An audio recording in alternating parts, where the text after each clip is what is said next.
Welcome back to another edition of the Night Report podcast. I'm your host, Mike Broadbent. Joining me once again are my co-hosts, Richie O'Leary and Alec Crowdhamel.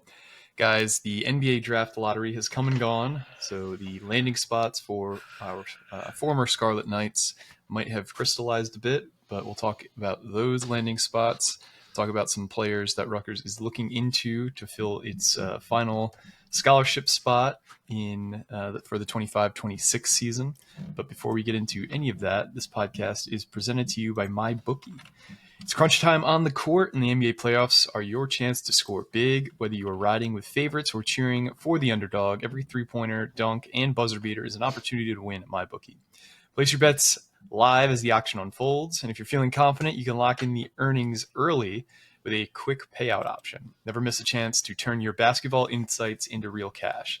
If you're new to MyBookie, you can sign up today with our promo code, which is MM50, and instantly boost your first deposit by 50%. So if you deposit $50, MyBookie will toss in an extra 25. If you toss in 100, it'll give you a $50 bonus. With more action, more excitement, and more chances to win during the basketball season, it's the most intense time of the year with the playoffs. Plus, when the games wrap up, you can continue that winning streak at MyBookie's live casino with slots, blackjack, roulette, and more. The thrills never stop. You can bet anything, anytime, anywhere, only with MyBookie. All right, so the NBA draft lottery has come and gone. The top four in the lottery, in order, number one pick, Dallas Mavericks. 1.8% chance, I think, at winning. The NBA has a long history of seemingly rewarding bad decisions and players leaving, and this continues with the Dallas Mavericks.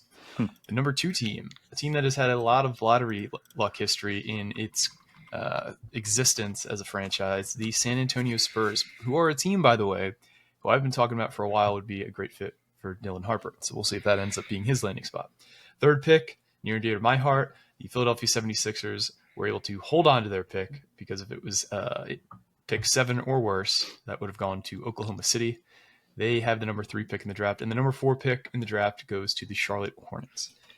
So, guys, the number 2 and number 3 spots are probably where Dylan Harper and Ace Bailey are the odds-on favorites to land. Let's start with San Antonio.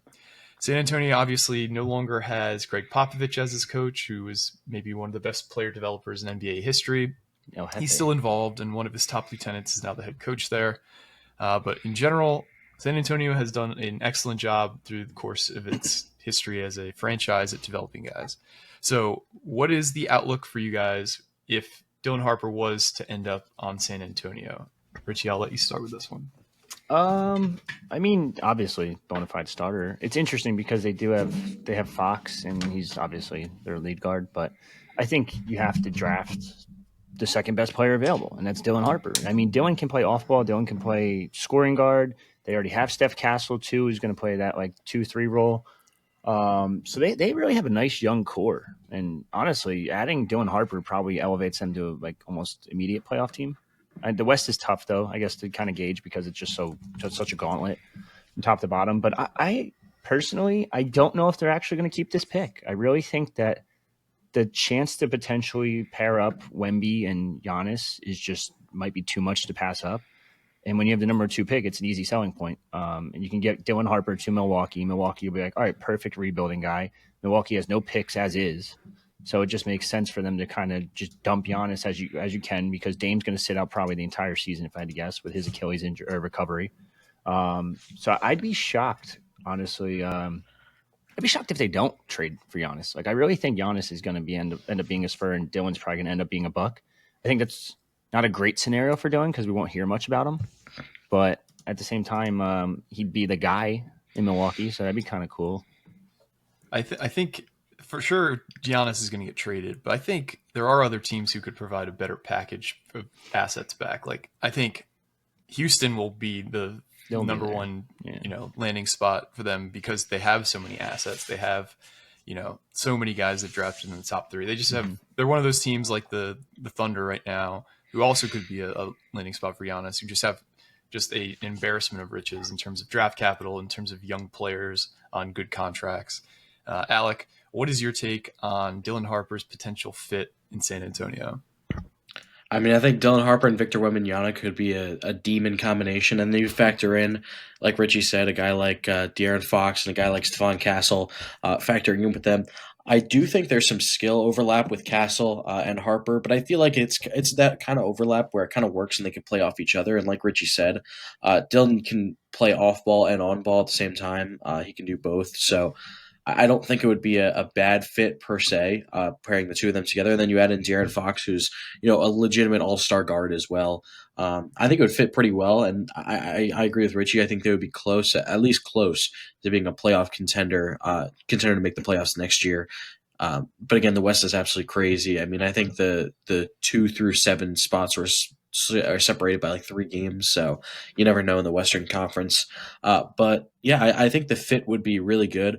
Obviously, Popovich isn't there anymore, but he's still, I believe, he's the team president now, and then they hired a guy to replace him, Mitch Johnson, who coached the team while Pop was away this year, and I believe he's been an assistant for a long time. Mhm. Um, yeah, he's been an assistant since 2019. He was also an assistant with their G League team as well before that. So he's been in the Spurs system for for almost a decade now. So it's not like he's just coming out of nowhere. So he knows what to expect and things like that. So I don't think it'll be too much of a drop off. I mean, I brought it clear because Pop's probably the greatest coach in NBA history. But in terms of a development standpoint, I don't think there'll be too much of a drop off. So I definitely think it's a pretty good fit, better than some of the other teams who could have been at the top of the lottery.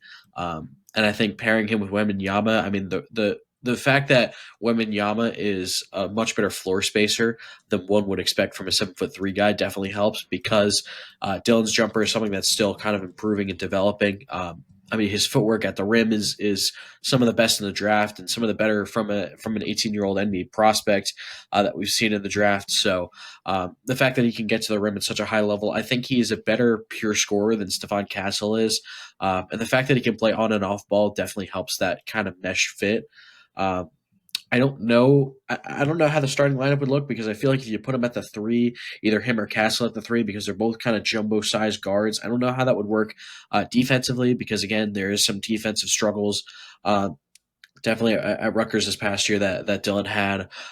Castle works better when he's guarding, one was either the 1 or 2.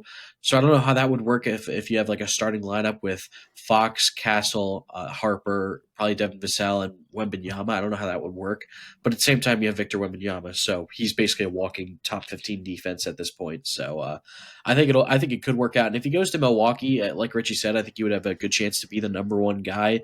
Depending on who else would go back to Milwaukee in that trade. Could be, again, Devin Vassell. Maybe Castle goes Jeff with him, Castle. Yeah.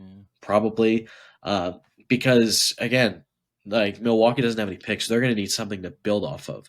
Mhm. So, yeah, if he goes to Milwaukee, some of those similar things could be in play, obviously without Victor Wembanyama, but also without De'Aaron Fox. So you could put Castle and Harper as your 2 starting guards.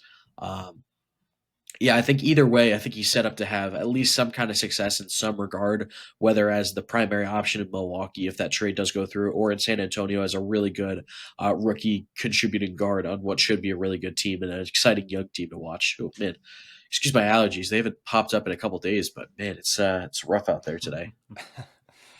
Yeah, I think it's one of those situations where you get the guy in, and if he's a top player, it'll just sort itself out. Like it might not look like there's a clear delineation of how these lineups would work together, but they'll figure it Yeah, out. Especially, this is a long term play potentially for the team.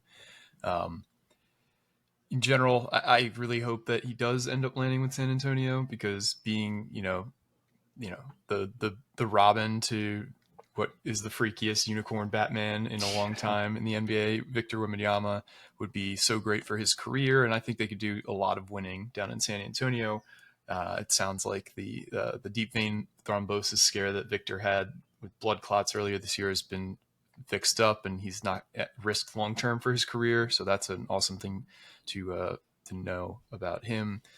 But in general, like I really do hope they end up picking him because I Milwaukee, like they haven't had a long history of actually doing much. They got lucky drafting a guy like Giannis, like in the Mhm. middle of the draft, in the middle of the first round. He turns out to be this he's one of those monstars in the league, uh, and they don't have anything around him. So it would just be like he would basically be like him landing. It's very similar to like when the Pistons landed Cade and we're just kind of in the wilderness for a while. I don't want him to be in the wilderness. I want him to have, an infrastructure built around him. I want him to have a high chance of success, not only as a professional, but also in terms of the win column. So I hope he lands there. But you guys are right. It's in flux whether or not they're going to hold on to this pick. Anything else about the San Antonio situation before we move on to Philadelphia? Yeah, I'm good. There was something else that I wanted to say, but I forget what it is. Yeah, I forgot. Oh well. But yeah, I think this was a really good way for the draft to kind of fill out for Dylan himself, and then I guess we'll talk about Ace as well. I think this is a pretty good way for it to fill out for him as well. Yeah. Yeah, because the draft itself, like, if you look at some of the teams who got bumped back, you have the Wizards, you have the Jazz. The Jazz would have been a sneaky good landing spot. It's just you have to play your career in Salt Lake City at that point. Yeah. The Nets, sorry guys, they had their pick bounce back a few spots. Like few. A few, yeah. They didn't drop back 8 spots. I mean, No, they were coming in. We dropped, I think, 3 or 4. I think they were at 6 coming in. Right, we were at 6, but still, we had New Orleans fall back a few spots. We had Toronto fall back a few spots. You can point to one game that flipped the lottery, which was Nick Claxton's Hail Mary putback against Philly back in April. Yep. Stupid. Yep. So let's talk about that Philly spot for Ace Bailey potentially.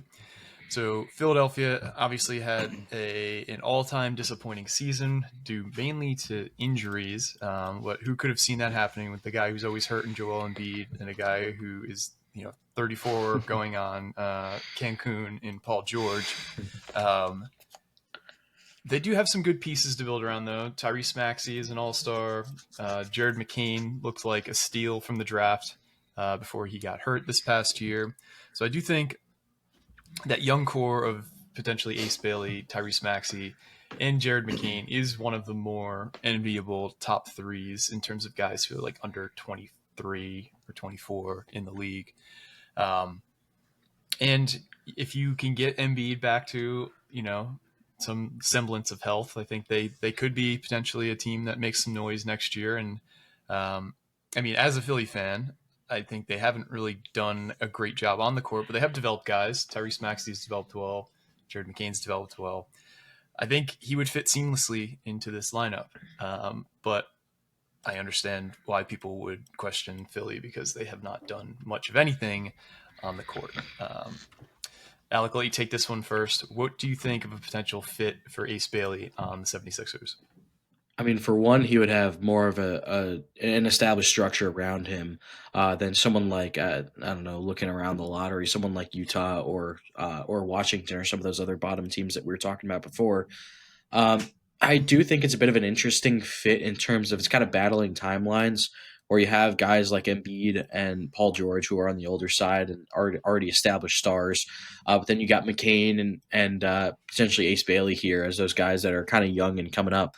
And I think Tyrese Maxey is kind of the in-between of those two timelines where he's young. I forget how old he is, but he's already that established star and has already put up big numbers in the NBA and has shown that he can be a number one option. He's only 24. So, again, he's kind of that in-between range between the Maxey and between McCain and Bailey and the George and Embiid. I think it helps him that there's already kind of an offensive structure in place, given that you already have Embiid I guess hypothetically, you already have Embiid. You already have Paul George. Hopefully those two are healthy. You already have those two. So it kind of takes a little bit of the load off of him as he can develop. He's not going to be relied on to be the number one option right away, which I think only helps him get used to the NBA, the physicality, playing defense, things like that. He can still be a really good spot-up threat as well. He can still be a starter while also not having to be relied on as a number one option, as many number 3 picks are at this stage of their careers, their rookie year. So I think I would like this fit because it kind of he can kind of work, like I said, he can kind of work those two different timelines where he can be an immediate help as a big time spot up threat, someone who can work off the dribble, things like that, and get to the basket because he has some of the best burst in the draft. I think. Obviously we all saw it, the way he can get to the basket while also developing and ironing out certain parts of his certain parts of his game. Like his handle, decision making, other parts of defense, things like that. So I think this is actually a really good fit for him. Probably one of the better fits. I think than like I said, some of the other teams, because he can kind of work with two different timelines where he can be an immediate help while also develop and iron out the rest of his game right away. How about you, Rich? What do you think of the potential fit for Bailey in Philadelphia? It's kind of weird because like he does a lot of what like Paul George does, and like Alex said, there's just two different, like you look at the Philadelphia's projected starting five with Ace, and there's just two different routes here. It's like the old guys and then like the fresh new guys, and like McCain, Maxey, Bailey, and then Paul George and Embiid. But I think he could slide in easily into that starting lineup. Now, who's playing defense there is the question. That's a big issue. And what Paul George are you getting? Like, are you getting podcast Paul George, or are you getting motivated Paul George, who's back to playing like Paul George? I think it's interesting though, because like Ace has always talked about like Paul George. There's been a lot of comparisons between the two. So that would be kind of cool to see. I think he could slide in there pretty easily. It's a matter of guys being healthy. I'm assuming just makes Grimes your sixth man too, which gives you a nice little like rotation. Grimes back? I think Grimes is a free agent though. He's about to get paid a lot of money. Okay, never mind then. Maybe. For his absolute garbage time flamethrower performances over the back third of the season. You guys have a interesting little like rotation. I don't know how far they'll go. But I think, like Alex said, like Ace could kind of just slide in there. He can work on his spot up game for the meantime. He doesn't have to be the guy immediately, and that could help him in the long term. So we'll wait and see what happens there. But I think surrounding him with talent is obvious the best way to go. And you're surrounding him with Maxey, with McCain, Paul George, Embiid if healthy. So I mean, I think he fits in pretty well. But I think you could kind of say that for most teams. That's a good point. They still have Justin Edwards too. Speaking of second half garbage time flamethrowing stretches. Yeah, no, he was a guy that they developed in the G League from Kentucky. He definitely showed some things down the stretch when the whole team seemingly had these rash of phantom injuries, stuff that I'd never even heard of being ailments, sidelining guys for half the year. I saw a tweet that was like Ace Bailey is gonna be sidelined with an illness that modern medicine wiped out in 1829 or something like that. I saw that too. Yeah, I can definitely see that. I find it really hilarious how the Sixers somehow fell ass backwards into this like horrible season and got rewarded with a third pick.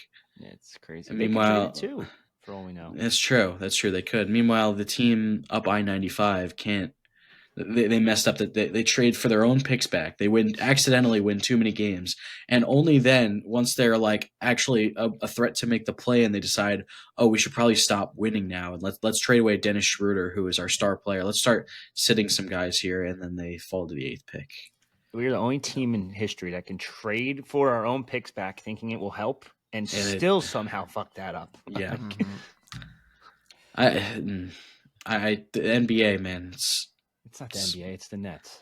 It's just it's the Nets organization. You forget. I also root for the Clippers.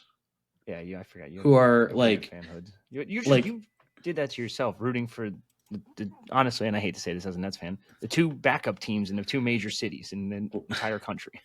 like there's embarrassment for a contender, and then there's general embarrassment. The Clippers are the contender embarrassment. The Nets are the general embarrassment. It's absolutely insane. Might as well just be a Jets fan too at this point.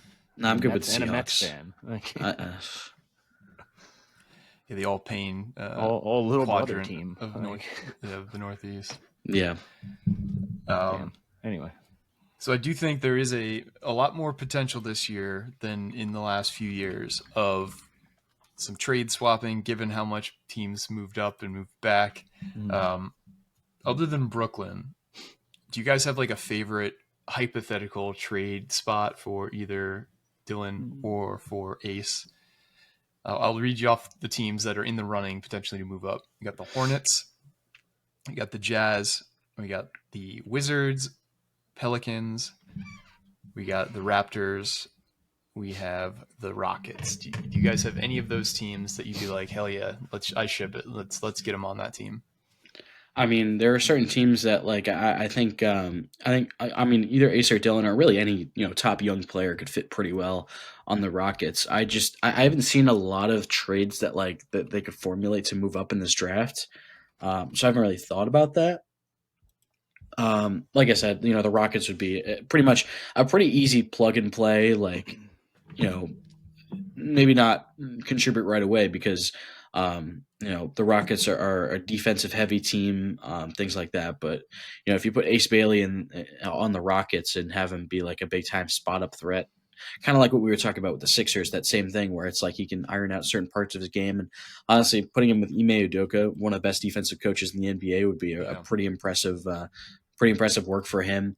I haven't really thought about a whole lot of trades up. Although I have seen a few mock drafts where the Sixers go elsewhere at the third pick and select Ace with the fourth pick, which I wouldn't love the team fit as much. But I still think that would be a really fun team if you have a core of LaMelo Ball, Brandon Miller, Ace Bailey. I mean, I'm trying to think of if there's any other like young core pieces, but that's pretty solid big three as it is right now. How much winning would they have immediately? I don't know because the team is adverse to victories. Long term, that's not winning shit. Like Yeah. that is such a Be fun to like watch. me type. Yeah, it'd be fun. Like the 3 clips a game that come out of those games would be awesome, but they'd still be losing 190 or not 190, like 121 to 97 each game. Yeah, go there to die, basically. Yeah, that's the thing. It's like I don't know when Charlotte's ever going to turn this around because they've had the draft talent. I mean, Miller and Ball were top 3 picks, so it's just I don't know when they're all going to finally put it together because they haven't yet. They haven't in a long time. I mean, this has been like the last time they made the playoffs was what, like I don't know, or they made the play-in a couple times, but I mean they haven't been a legitimate like actual top 6 playoff seed since Kemba Walker was there. Dylan on Toronto could be fun, and I might be just saying this just because like I've seen a Harper jersey in Toronto before, but that could be it. RJ Barrett, Grady Dick, Scotty Barnes, like you have pieces there. I don't think they're going to win much, but here's an interesting wrinkle: does Ron Harper Jr. become the Giannis or Giannis, whatever his name is, to Dylan Harper's Giannis? Does he just follow him around for his whole career to be a teammate with him? Doing it. They already cut him once, so I guess they could hypothetically bring him back. That would be a really interesting team because they have a lot of versatile pieces. They also have Brandon Ingram, who they, for whatever reason, they traded for him and they gave him a big extension. I still don't really know why they did that. Because it kind of clashes with a completely different timeline. I don't really understand that one, but I feel like that could fit pretty well. That's a lot of like size and length and versatility. Because you mentioned Scotty Barnes, whose extension is kicking in soon, so that would be a pretty fun place for him to go. I think Utah could definitely go all in on one of them. I mean, at some point, I heard a guy crash out the other day on the fan, like the day after. Like he jumped on the radio. He was like, "I'm a Utah fan. I'm from New Jersey," and he just crashed out completely. They laughed him off the air. It was hilarious. But at some point, they have to do something to make this rebuild mean something. And paying Lowry Markkanen $230 million does not constitute as making the rebuild actually mean something. No. They have such a weird team, though. Like Collier, Keontae George, Colin Sexton, Markkanen, Kessler. Yeah, they have a lot of guards. they have a lot of guards. Sexton's in a weird spot, but Keontae George and Isaiah Collier, I definitely think showed a lot more towards the back half of the season. I don't know. Fifth pick too. You have trade bait, like to move up a couple spots. So it's like I could see them trying to get a star too. I think the Nets are going to try to do it too. I think the Nets need to because they need something. You can't just keep doing this every couple years. Hey, we got like the number 12 pick. Hey, we got the number 22 pick. Like this is great. Like, yeah, I mean they have four first rounders. I feel like you have to package at least a few of them and move up. Whether it's move up from 8 or move up from 19 and get like the 8th and 12th pick or something like that. They have to do something. You need a star, and I think they realize that. And if you're not going to go all in on this whole Giannis thing, which they could, very potential for it, then I think you have to trade up. And I honestly see 3 stars. I don't know if there's a star potential, I should say. And that'd be Cooper, obviously, Dylan, and Ace. I don't think VJ could. I think he's max an all-star couple times maybe. I think Trey Johnson, I don't see being crazy. Con Knipple, I really don't know how to judge because he played second fiddle for so long. Malak, how do you say it? Malawak from Duke, yeah. He's hard to judge. He's only 18. He's so raw. He was not, and he also has a ton of playing experience as well from South Sudan too. Like that's the weird part. Yeah. And he was also knocking down some threes at the combine too. Very good players. I just don't see star caliber other than like those top couple. Yeah, that's totally fair. I don't know what the Nets are going to do. Blow it up. They got to do something. They already did that. I know. No, back to Jersey. Screw it. Oh, well, I mean, I wouldn't be opposed. So that's kind of our take on where things shake out for the Scarlet Knights in the draft. Obviously, a lot could change. And if there is a big trade, we'll definitely hop back on and talk about it. But we figured, the lottery happened. Let's kind of give our thoughts about it. But let's talk about some hoops recruiting now. So Rutgers has made it clear they wanted 13 scholarship guys for this upcoming season. And Richie, I think you have a little bit of a scoop as to where they might be looking for that 13th spot. What are you hearing on basketball recruiting? So they want a reserve guard. In terms of who that's going to be, they're looking at several Europeans, I was told. Actually, I was told 3 people the other day. I forgot to tell you guys this too. 3 different people they're going to choose between. We only have one name as of right now between those 3, and it is a Serbian national playing in Bosnia. And this is going to be an interesting one. Agjan Stankovic. I feel like that actually wasn't that bad. 6'7" combo guard, 20 years old, Serbia. Where does he play? I don't even know where this league is. It looks like it might be a similar league to what plays in Bosnia, I think, right? Yeah.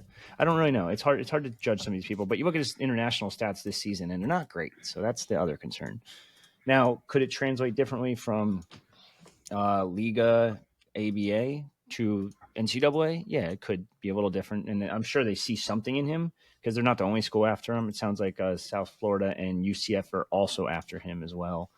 But yeah, they have a couple of different Euros they're looking at. It's probably going to be a reserve guy for the most part. I wouldn't be sitting there thinking like, oh my God, we're going to get this starting caliber point guard. It's going to make the biggest difference in the world. Or this guy that's averaging 25 in Europe is going to come over and play for Rutgers. Like, it just doesn't sound like that's realistic. It sounds like the NIL bank is pretty much close to empty and they're just kind of using whatever change they have left.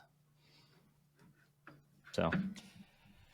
Yeah. And that makes sense given, what we've been hearing, that they were looking for one guy. They've been digging pretty deeply, it seems, into the international scene. I know that they were looking at guys when they were at the FIBA under 17 nationals a few years ago, watching Ace and Dylan. Well, I guess just Dylan would have been Ace and Dylan. Yeah. But we'll see how things go. It's probably going to come out of nowhere. Yeah. Just be a random like Friday news dump or something like that. But what else do we got recruiting wise on either side of the sports landscape? Got anything football related going on? Yeah, I got a couple football things. They've they've sent out what I want to say like 8 or 9 new offers in the 26 class. They're going around to these showcases because every school has one now. It's beautiful actually because it works better for us because we get to go too. Hun School, we know they sent out a couple offers there, but recently they sent out to a couple new running backs. Michael Dukes, a Toledo commit out of Michigan, is taking an official visit to Rutgers on May 30th. And then Jonathan Brown, an Ohio kid who has basically every MAC offer known to man, will be on campus June 6th. They're both a little bit different in terms of running back styles.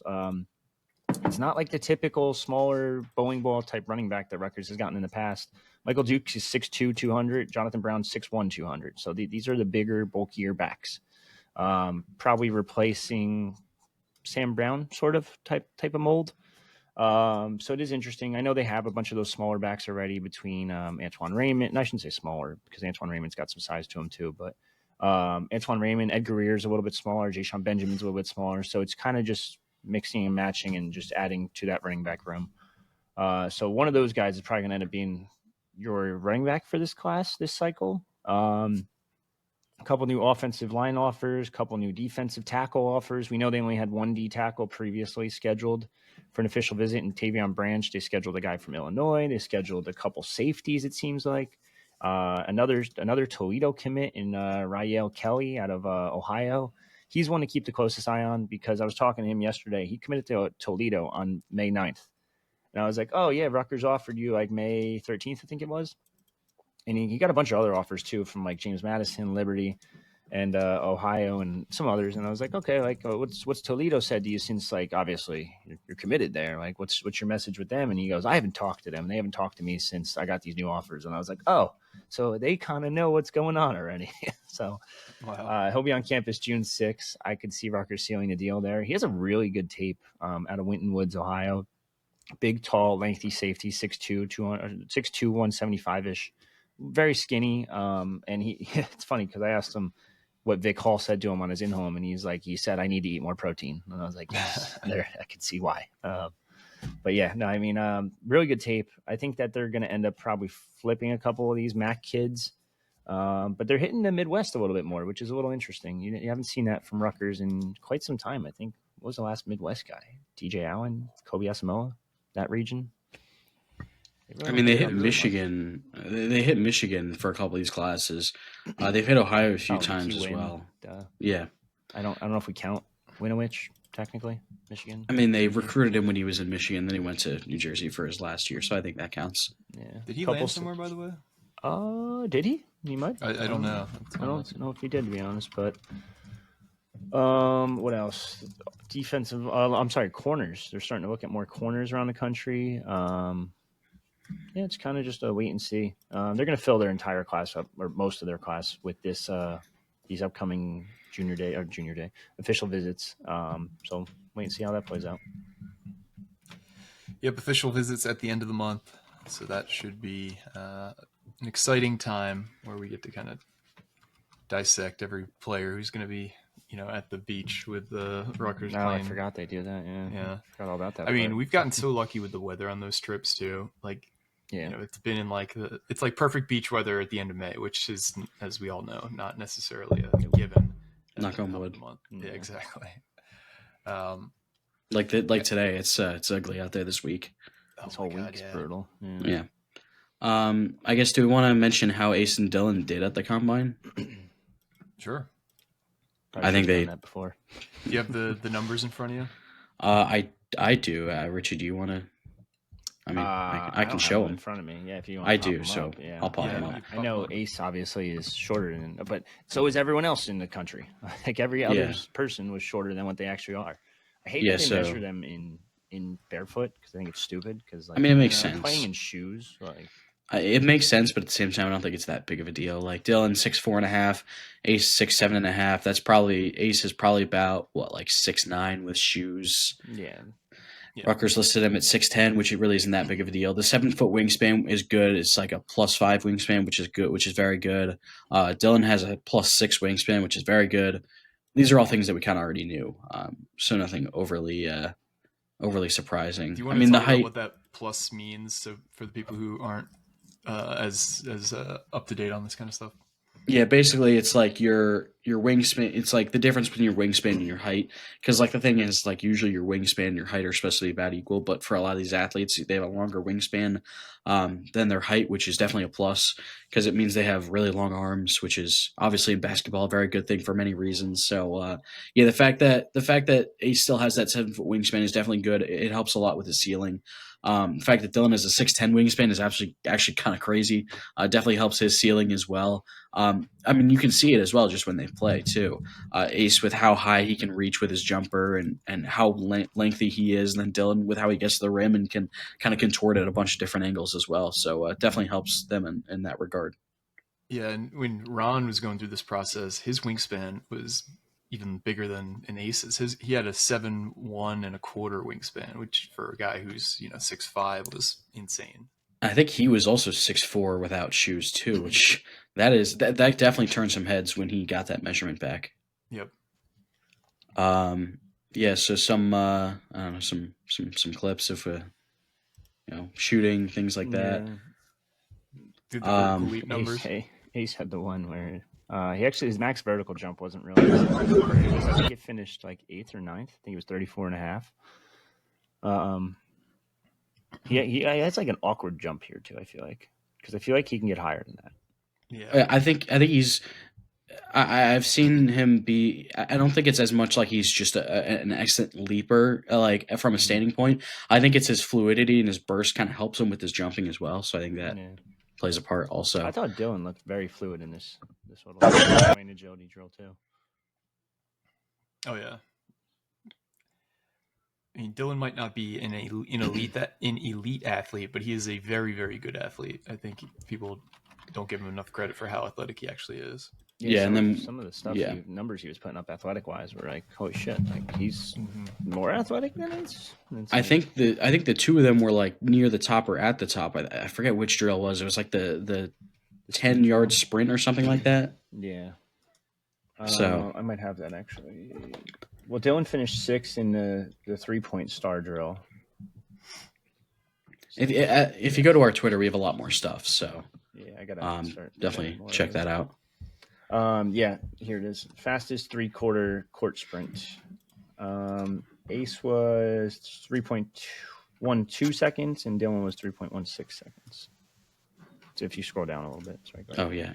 So you finished number 6 in the finished number 6 in the star drill. You do not follow the Rutgers Rivals account. I do. Wait, what? How do I? That is bizarre. Crazy. When did I unfollow the night report? Insane. If you haven't already, follow the night report. Out here. Wow, when did I unfollow the night report? Unlike Alec, follow the night report. Keep going. It's next one. Do we want to talk about this also? I mean, there's not much to talk about with it, but not the GM. Not the GM. That's pretty much it. Yeah, this is what it was. The 3/4 court sprints. They were at they were near the top. I had people in our Instagram comments complaining that it's way too narrow and they could get hurt and they weren't even able to flail their arms enough. And I was like, I don't know about all that. I mean, Ace, once again, we talked about their wingspans. These two guys have some of the longest wingspans in the draft. I think they're okay. Yeah, they're fine. What else? Here's Ace. Yeah, one of those is an air ball if you keep watching. It wasn't pretty. Oh, there's 1 minute and 40 seconds. I don't think we have to watch all that. But he actually did pretty well. And then Dylan shot, I think 60% it was. 15 of 25. So it was one of the better ones. Ace in the pull-up. Made that one. Yeah. We already showed this. This here's the updated too, by the way, because they incorporated the G League guys and Yannick's actually already in there, but they incorporated other people too. He graded out really well. Yannick Niederhauser. He graded out really well. Crazy part is he's probably not even going to be drafted. Yeah, and I think he's a good player too. That's the thing. He may not be that pro ready center for what's needed in this game in this day and age. For context, you know how Rutgers they have 4 mil, 5 mil in total. Yannick Niederhauser, if he returns to Penn State, has a $1.5 million deal waiting for him. Wow. That's why they really haven't gotten anyone, because they're just waiting for him. But wow, it's like, oh god, imagine if Rutgers spent 1.5 on a center. Wow. I know there were a couple of recruiting things that popped up as I was scrolling through the Twitter feed. I guess any updates? Jared Smith is down to 4 schools from Georgia offensive linemen. The top 4 is pretty impressive. It's Rutgers, Georgia, Auburn, Georgia Tech. I guess a legitimate shot there. I'd be shocked. I think yesterday also Tavian Branch was Rutgers in the mix. Top 3. But he was talking about it the other day. It's Oklahoma, Penn State, Rutgers. I have it Penn State, Oklahoma, Rutgers in that order. We'll wait and see what happens there. But official visits are going to be the main factor for a lot of these guys. They actually just released the Big Ten over-unders for wins per Circa Sports. Rutgers at 5.5. I think that's a good spot to put it at. What's it juice to? That I don't know. I just saw Brett McMurphy tweet him out. Gotcha. Yeah, I mean, if it's close to even odds, I like that. But if it's like 5.5 minus like 140 or something like that, which is probably what it is, if I had to probably guess, gonna stay away from that. Circa Sports. Let's see if I can pop it up real quick. Probably can't, but yeah, I mean, 5.5 is tough. It really depends on how things break early on. You beat Iowa, 5.5 is very realistic. You lose to Iowa, it's gonna be tougher than people think. So, yeah, that's pretty much all I got. All right, guys. Well, thanks once again for listening. Thanks to everybody who has rated, reviewed, told a friend, all the above. Subscribe to the YouTube channel. Really appreciate you guys and girls for giving us a listen, giving us some of your time in a busy day. And also follow on Twitter. And also Unlike follow me. on Twitter for those who have social media. But that's going to do it for today. Stay tuned to your podcast feeds and the boards for all the latest news around Rutgers sports, because things happen and we try and get it out to you as quick as possible. Maybe a basketball commit. You never know. Maybe. We got some rumblings there. But for me and Richie and Alec, this has been another edition of the Night Report podcast. Signing off.